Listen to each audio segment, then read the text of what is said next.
দিনে একেৰাহে জেলত থাকিলে পদ হেৰুৱাব মন্ত্ৰী। প্ৰধানমন্ত্ৰী, কেন্দ্ৰীয় মন্ত্ৰী, মুখ্যমন্ত্ৰী, ৰাজ্যিক মন্ত্ৰীয়ে হেৰুৱাব লাগিব পদ আৰু কেন্দ্ৰীয় শাসিত অঞ্চলৰ মন্ত্ৰীৰো চাকৰি যাব। এই সন্দৰ্ভত তিনিখনকৈ গুৰুত্বপূৰ্ণ বিধেয়ক উত্থাপন কৰিছে চৰকাৰে। কেন্দ্ৰীয় গৃহমন্ত্ৰীয়ে লোকসভাত উত্থাপন কৰিছে এই বিধেয়ক। কিছু বিশদ তথ্য আছে, আপোনালোকক জনাইছো। 30টা দিন একেৰাহে জেলত থাকিলে মন্ত্ৰীয়ে হেৰুৱাব লাগিব পদ। প্ৰধানমন্ত্ৰী, কেন্দ্ৰীয় মন্ত্ৰী, মুখ্যমন্ত্ৰী, ৰাজ্যিক মন্ত্ৰীয়ে পদ হেৰুৱাব লাগিব যদি 30টা দিন একেৰাহে জেলত থাকে। কেন্দ্ৰীয় শাসিত অঞ্চলৰ মন্ত্ৰীৰো চাকৰি যাব।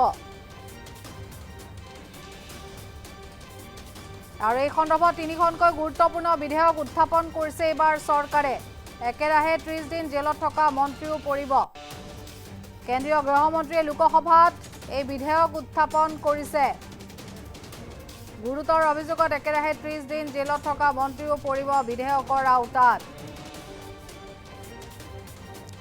বিধেয়কখন আইনত পৰিণত হ'লেই বিপদত পৰিব দাগী মন্ত্ৰী।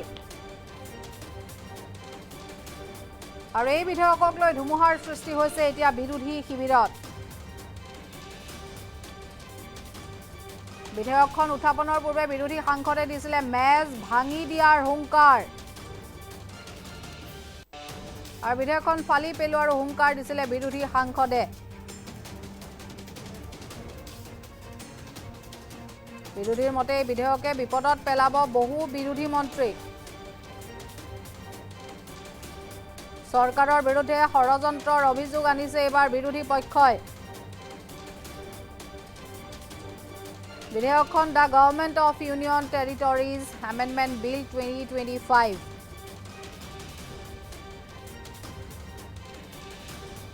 The Constitution 130th Amendment Bill 2025 আৰু Jammu and Kashmir Reorganization Amendment Bill 2025। 30 দিন একেৰাহে জেলত থাকিলে মন্ত্ৰীয়ে পদ হেৰুৱাব লাগিব। আমি ইতিমধ্যে উল্লেখ কৰিছোঁ গৃহমন্ত্ৰীগৰাকীয়ে এই সন্দৰ্ভত এখন বিশেষ তেওঁ মন্তব্য কৰিছে, কিছু বিশেষ মন্তব্য। 30 দিন একেৰাহে জেলত থকা মন্ত্ৰীয়ে এতিয়াৰ পৰা পদ হেৰুৱাব লাগিব। প্ৰধানমন্ত্ৰী, কেন্দ্ৰীয় মন্ত্ৰী, মুখ্যমন্ত্ৰী, ৰাজ্যিক মন্ত্ৰীয়ে পদ হেৰুৱাব লাগিব।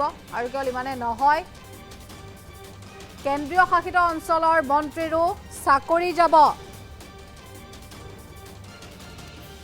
এই সন্দৰ্ভত তিনিখনকৈ গুৰুত্বপূৰ্ণ বিধেয়ক উত্থাপন কৰিছে চৰকাৰে। কেন্দ্ৰীয় গৃহমন্ত্ৰীয়ে লোকসভাত উত্থাপন কৰিছে এই বিধেয়ক কেইখন। গুৰুতৰ অভিযোগত একেৰাহে 30 দিন জেলত থকা মন্ত্ৰীও এই বিধেয়কৰ আওতাত আহিব। বিধেয়কখন আইনত পৰিণত হ'লেই বিপদত পৰিব দাগী মন্ত্ৰী। এই বিধেয়কক লৈ ধুমুহাৰ সৃষ্টি হৈছে এতিয়া বিৰোধী শিবিৰত। বিধেয়কখন উত্থাপনৰ পূৰ্বে বিৰোধী সাংসদে যিহেতু মেজ ভাঙি দিয়াৰ হুংকাৰ দিছিলে আৰু বিধেয়কখন ফালি পেলোৱাৰো হুংকাৰ দিছিলে বিৰোধী সাংসদে। বিৰোধীৰ মতে এই বিধেয়কে বিপদত পেলাব পাৰে বিৰোধী বহুতো মন্ত্ৰীক।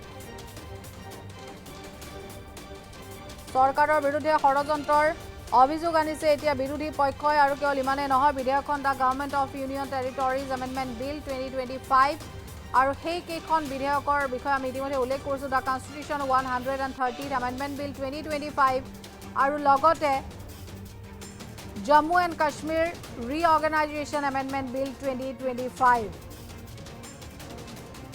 30টা দিনক কেন্দ্ৰ কৰিয়ে এতিয়া গৃহমন্ত্ৰীগৰাকীয়ে এই কথা উল্লেখ কৰিছে, মন্তব্য আছে, আগবঢ়াইছোঁ।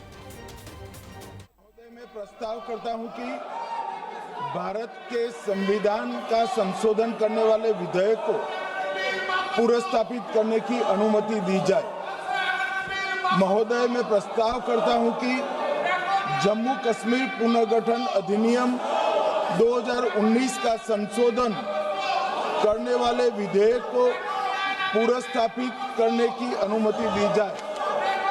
महोदय, मैं प्रस्ताव करता हूं कि संघ राज्य क्षेत्र शासन अधिनियम 1963 का संशोधन करने वाले विधेयक को पुनर्स्थापित करने की मंजूरी दी जाए। महोदय, मैं प्रस्ताव करता हूं कि भारत के संविधान का संशोधन करने वाले विधेयक को पुनर्स्थापित करने की अनुमति दी जाए।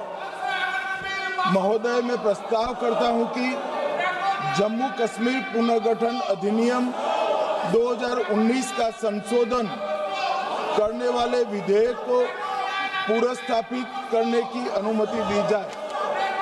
महोदय, मैं प्रस्ताव करता हूं कि संघ राज्य क्षेत्र शासन अधिनियम 1963 का संशोधन करने वाले विधेयक को पुनर्स्थापित करने की मंजूरी दी जाए।